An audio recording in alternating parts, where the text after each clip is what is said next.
All right, before we get to the fun half, I want to talk about Elizabeth Warren's the student debt plan, because this is pretty great, and this is a program. She goes even further than Bernie Sanders. I mean, let's be honest here. Regardless of there are people out there who I can understand are nervous about the government, actually coming to the material aid of its citizens. I'm not sure why this would be a concern for people, but it is. A lot of us are very used to people sort of just like, whispering that. Like that's sort of like a second part of the program. Some type of notion of fiscal responsibility, which is just really, it's a nothing term. It doesn't mean moral anything. hazard. Moral hazard, whatnot.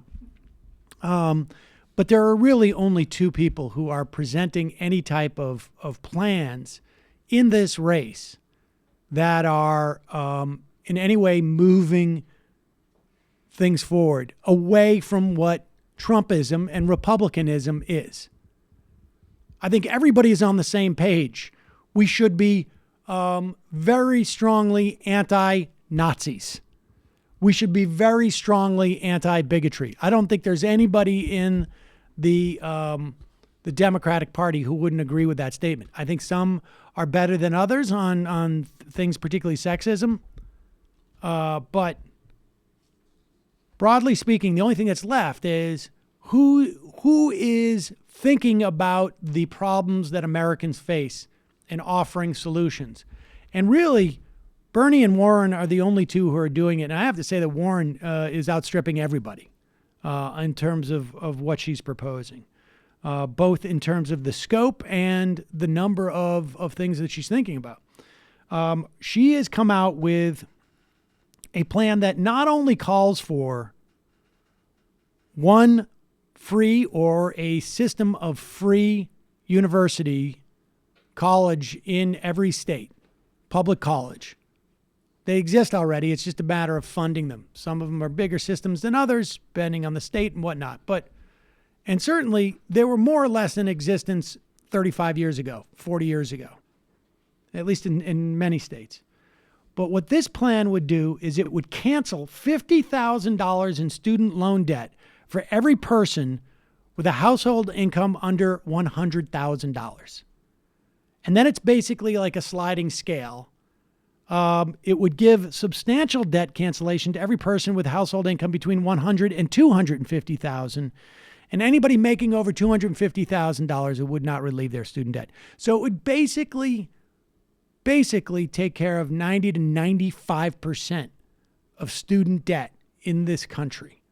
Existing student debt, which everyone from like the president of the Homeowners Association of America says it's the greatest inhibition to starter homes, to any economist will tell you out there. It is a huge drag on the economy, just sheerly from a productivity standpoint, but also from the perspective of innovation, of entrepreneurship, of starting small businesses. And then, if you don't even want to look at it from such sort of crass economic terms, people going out and pursuing the lives that they want to pursue. Like, we don't get the teachers that we should be getting because people are afraid of the debt that they have, and they have to go do something that's going to make them more money on a consistent basis. And yeah, we could talk about any types of professions, or we talk about entrepreneurship or whatever it is. And it's changing also the nature of why people go to get an education. And here's the thing, it's not working. It's not giving the return on investment, in part because a lot of training has been offloaded. The expense of training has been offloaded by corporations onto basically the students and their future workers. So it will give debt relief to about 95% of Americans who have student loan.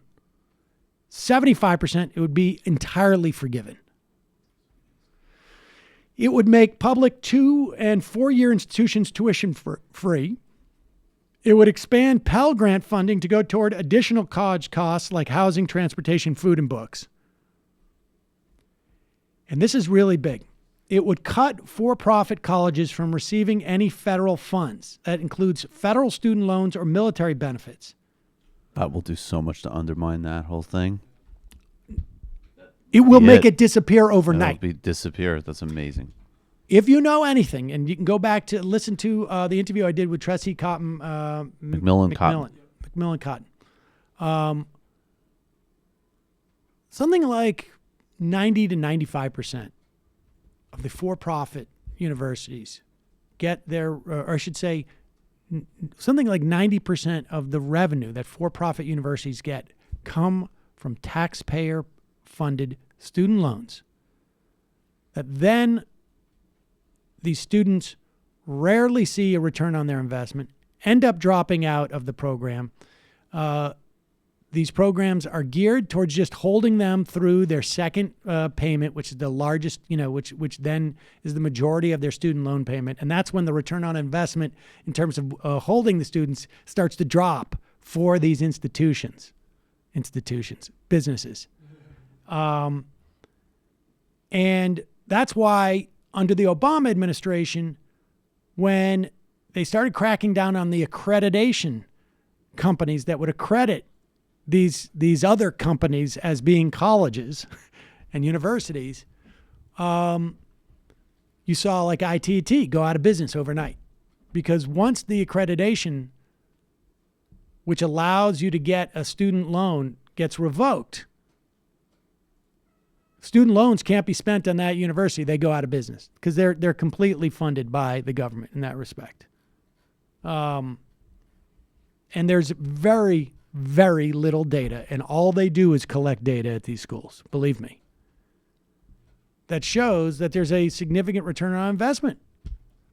And a lot of these people who are going to these schools are basically like 25 to 45-year-old African-American women. In addition,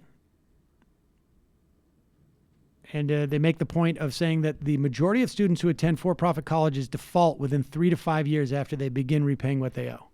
The majority of students within 3 to 5 years. It would also create a $50 billion fund for historically black colleges and universities and minority-serving institutions and add more money to it over time. Why? Because if you are not aware, and maybe you haven't listened to this program over the past 4 or 5 years, we have had in this country, well after the end of the Civil War, I should remind people, and the end of slavery, a government-sponsored, also problems in the private sector, obviously, as well. But even the government has been involved in systemically denying black people the greatest source of intergenerational wealth through real estate, through home ownership, because loans were backed with covenants that said you couldn't sell to black people. I mean, people didn't have the right to vote. You didn't have civil rights until 1965. That there is less wealth in the black community. And as such, there's less money to be spent on giving back to universities for endowment. So the idea is shore up the endowments and the operating budgets of these colleges. By the way, if you're a white person and want to go to a HBCU, you can just do that. Yes. They allow that. That's true. Yes. This is very true. It's available to white people too. You could maybe, with the help of this program, get some financial aid from that university, from one of those historically black colleges provided by the government. Now, understand, you'd still have financial aid. You'd still have just as many private colleges as you have now. I would contend that you would see prices begin to flatten. I don't know if they would drop, but the rate of increase would stop, because if people have an option, a solid option that is going to be no cost, you're going to start to see a lot more low cost options too. It's going to decrease the pressure. You still may have some Pell Grants and this and that to go to other universities.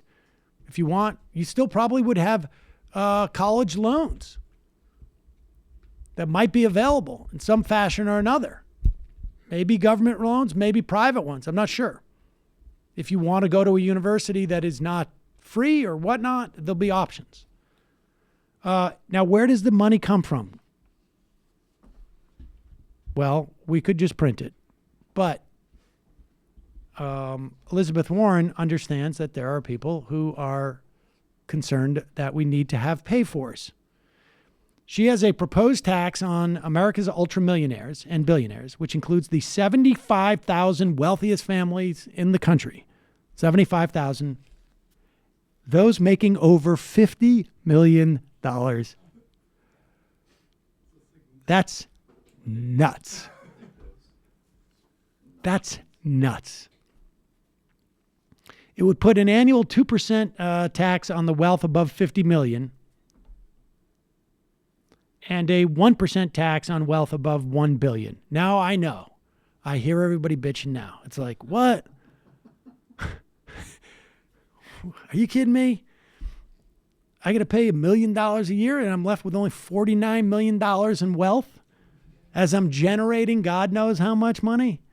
It's like, what's the point? I might as well just go on vacation. Stop working. Sure. So much, like I had all that planned. I was going to do all that. I think the max NBA contract is something like $35 million a year.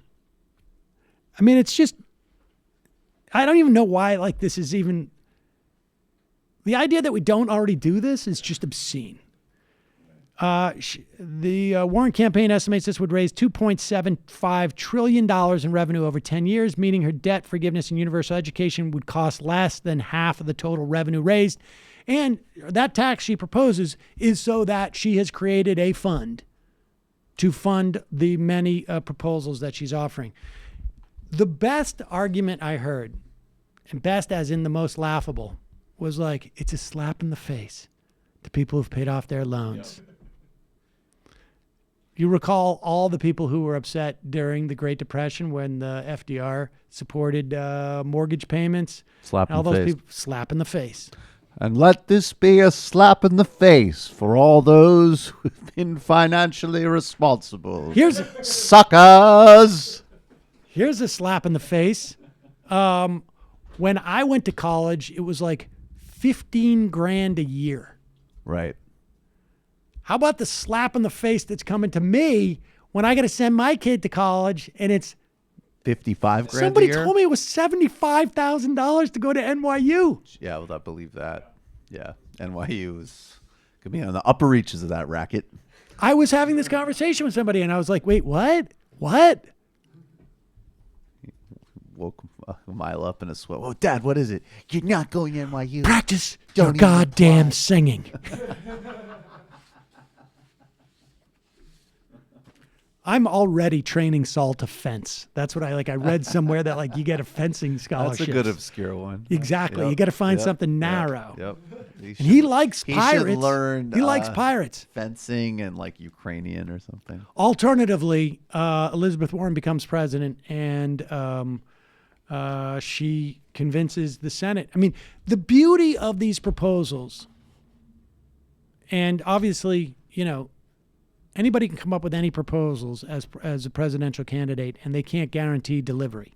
But it certainly enhances the chances that they'll get the delivery. And there's a lot of political scientific research, actually. It shows that presidential candidates deliver on most of their promises.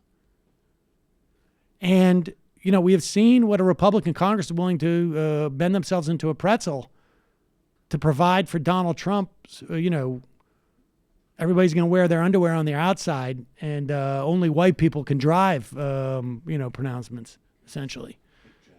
But this is also, in the words of Bill Burton, forcing us to dare to something the imagination. And maybe we need a solution to it that risks the imagination of a new kind of possibility.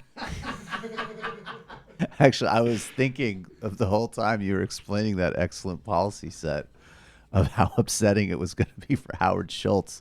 Of course, not to read it. Like, he'll just read the headlines, but that's probably sent him into his own like emotional lather for a couple of days himself. I feel like the one under-examined part about Biden entering the race is where does Howard Schultz do now? Howard Schultz is going to I think he is this close to officially saying, well, look, remember that piece that came out in Politico a couple of months ago? The Wall Street guys said in that piece, they said the people that are not acceptable to them are Bernie Sanders and Elizabeth Warren. Everybody else is doable. I think Schultz is right on the verge of formally making that. I mean, that's obviously what his position is. Yes. Right.